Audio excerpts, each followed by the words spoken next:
বন্ধুরা, আজ আমি তোমাদের সাথে শেয়ার করছি এঁচোড়ের রেসিপি। এই এঁচোড়ের রেসিপি দেখার জন্য তোমাদেরকে প্রথম থেকে শেষ পর্যন্ত আমার সঙ্গে থাকতে হবে। তো দেখো, এঁচোড়টা আমি ভালো করে কেটে নিচ্ছি। অ্যাকচুয়ালি এঁচোড় কাটতে গেলে প্রচণ্ড আঠা কিন্তু হাতে লেগে যায়। তো সেই জন্য আমি সর্ষের তেল হাতে লাগিয়ে নিয়েছি আর একটা পাত্রের মধ্যে জল নিয়ে হলুদ দিয়ে নিয়েছি। এক এক করে কেটে হলুদের মধ্যে আমি চুবিয়ে দিচ্ছি। অ্যাকচুয়ালি এঁচোড় কাটা কিন্তু খুবই সহজ। যারা পারো না তারা আমার ভিডিওটা দেখো, অবশ্যই কিন্তু প্রথমবার যদি তোমরা থাকো অবশ্যই পারবে। আর এঁচোড় কাটার পদ্ধতি খুবই সোজা। এঁচোড়ের খোলাটা ভালো করে মোটা করে বাদ দিতে হয়, আর সামনে সাদা অংশটা বাদ দিয়েই ডুমো ডুমো করে কাটা হয়। তো দেখো, এঁচোড় একদম কেটে রেডি হয়ে গেছে। আমি হলুদ জলে কিন্তু এটাকে চেঞ্জ করে নিয়েছি। এটা আমি এখন সেদ্ধর জন্য ভালো করে ধুয়ে নিয়ে প্রেশার কুকারে দিয়ে নিচ্ছি। অনেকেই আছো এঁচোড় সেদ্ধ করো না, কিন্তু এঁচোড় সেদ্ধ করলে কিন্তু বেশ ভালোই খেতে লাগে। কিন্তু অনেকে আছো এঁচোড়ে জল ফেলে দাও। আমি আজকের এঁচোড়ে জল না ফেলে দিয়ে রান্নাটা করব। এঁচোড়টা দিয়ে নিয়েছি আর হলুদ নুন দিয়ে প্রেশার কুকারে ঢাকনা বন্ধ করে এটা আমি সামান্য 2টো সিটি দেব। একদম গরমের প্রথম সবজি খাচ্ছি।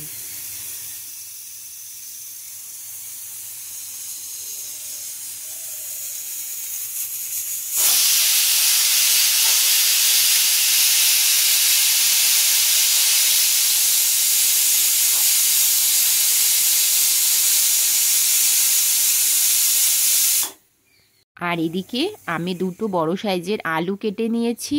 পেঁয়াজ 5টা পেঁয়াজ আমি এভাবে কেটে নিয়েছি আর 2টো টমেটো নিয়েছি। টমেটো দানাগুলোকে ফেলে দিয়েছি।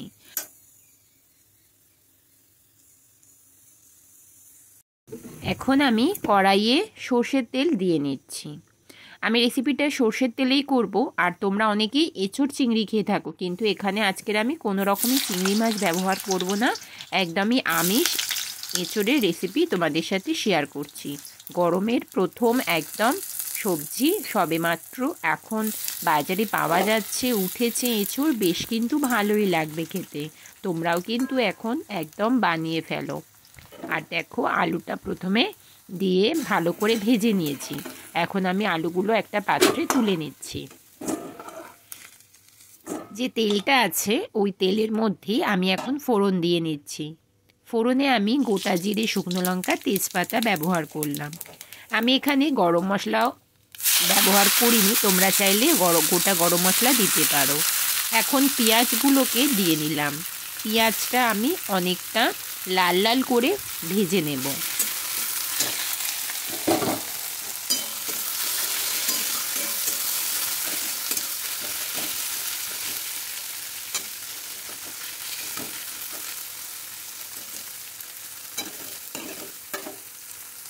পেঁয়াজটা আমি অনেকক্ষণ ধরে লাল লাল করে প্রায় ভাজা হয়ে গেছে। এখানে আমি এখন কাঁচা লঙ্কা বাটা, কিছু বাটা মশলা দিচ্ছি, যেমন কাঁচা লঙ্কা বাটা, আদা বাটা, রসুন বাটা। বন্ধুরা, এঁচোড় কিন্তু একদম মাংসর মতন রান্না করতে হয়, না হলে এঁচোড় খেতে একেবারেই ভালো লাগে না। তো সেই কারণেই দেখো অনেকটাই কিন্তু আমি এখানে মশলা দিলাম। মাংসতে যেমন মশলা বেশি দেওয়া হয় সেইভাবেই আমি অনেকটাই মশলা দিলাম। মশলা দিয়ে ভালো করে কষিয়ে নিলাম 2 থেকে 3 মিনিট। তারপরে এখানে দিলাম হলুদের গুঁড়ো, কাশ্মীরি লঙ্কার গুঁড়ো, আর এখানে আমি মান্ত্রার মিট মশলা ব্যবহার করছি। এটা হচ্ছে স্পেশাল মশলাটা ব্যবহার করলাম। একদম মাংসর মতন যেহেতু রান্না করতে হবে, সেই জন্য আমি মাংসর মশলাই ব্যবহার করলাম। মশলাটা দিয়ে ভালো করে আমি কষিয়ে নিচ্ছি। আমি এখানে নুন এখন দিচ্ছি না, সেদ্ধতে নুন দিয়েছি, তাই আমি এখানে নুনটা এখন দিলাম না। আমি এখন টমেটোটা দিয়ে ভালো করে নাড়াচাড়া করব। আর এই টমেটোর মধ্যে আমি সামান্য একটু লবণ ছড়িয়ে দেব, যাতে টমেটোটা খুব ভালো করে সেদ্ধ হয়ে যায়।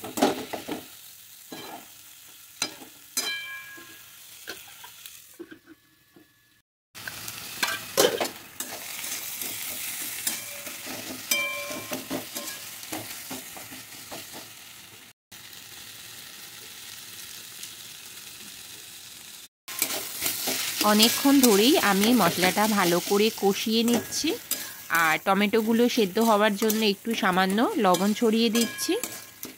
আর আমি লবণটা পরেই ব্যবহার করব, কারণ আমি যেহেতু সেদ্ধতে অনেকটাই লবণ দিয়েছি, তাই লবণের টেস্টটা বুঝে পরে আমি লবণটা ব্যবহার করব। তারপরে দেখো সামান্য একটু আমি জল দিয়ে নিলাম। জল দিলে মশলাটা কষতে আরও সুবিধা হবে আর কড়াইয়ে ধরে যাবে না। এইভাবে অনেকক্ষণ ধরে মশলাটা কষিয়ে নিচ্ছি।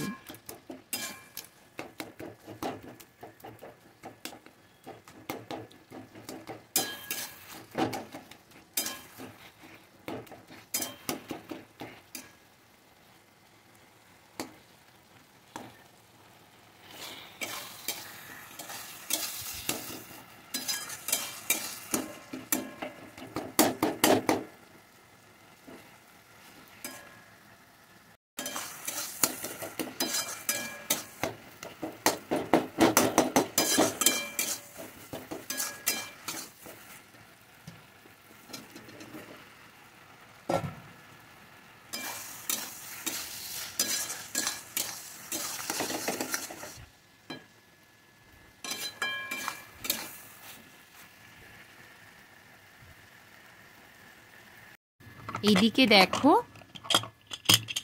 আমার ঢাকনা কিন্তু খোলা হয়ে গেছে আর এঁচোড়টা খুব সুন্দরভাবে সেদ্ধ হয়ে গেছে। আর এঁচোড়টা আমি এখন একটা চুবড়ির মধ্যে জল ঝরিয়ে নেব আর জলটা আলাদা করে রেখে দেব।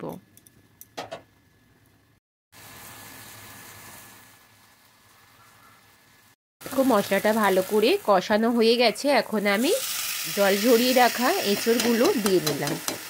এঁচোড় দিয়ে আমি ভালো করে মশলাটা এঁচোড়ের সাথে মিশিয়ে নেব।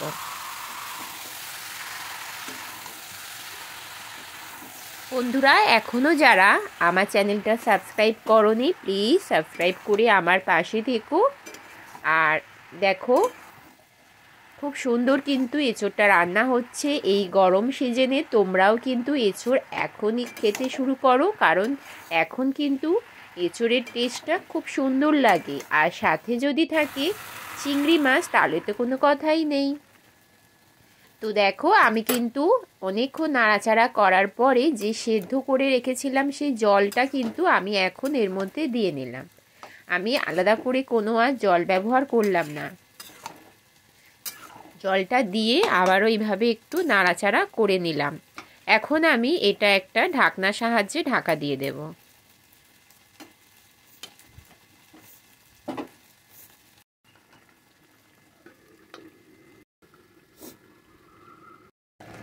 কিছুক্ষণ পরে দেখো ফিরে এসেছি, জলটা অনেকটাই কমে গেছে।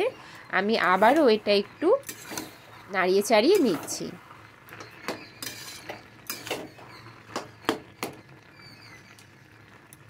এখানে মিষ্টির জন্য বাতাসা দিলাম, তোমরা চাইলে এখানে চিনি ব্যবহার করতে পারো। তবে যে কোনো তরকারিতে বাতাসা কিন্তু গুড়ের হয়, খাওয়াটা খুবই উপকার।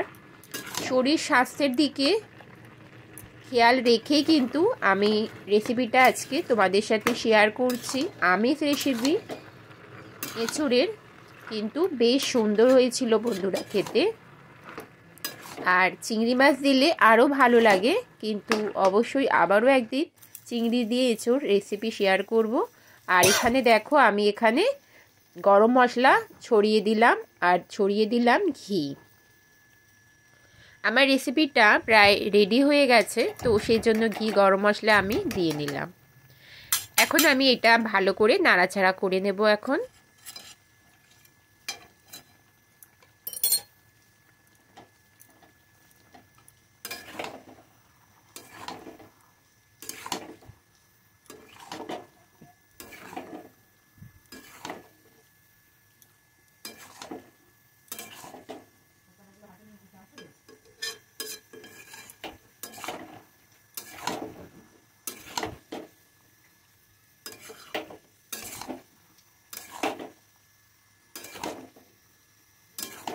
রেসিপিটা একদম রেডি হয়ে গেছে। এটা আমি একটা পাত্রের মধ্যে সার্ভ করে নিচ্ছি।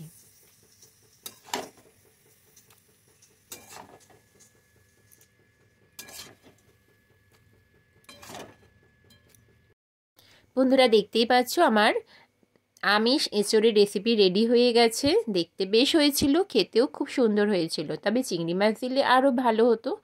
তো যাই হোক বন্ধুরা, তোমরা যারা আমার সাথে এতক্ষণ ধরে আছো তোমাদেরকে অনেক অনেক ভালোবাসা জানিয়ে আজকের ভিডিওটা এখানেই শেষ করছি। টাটা।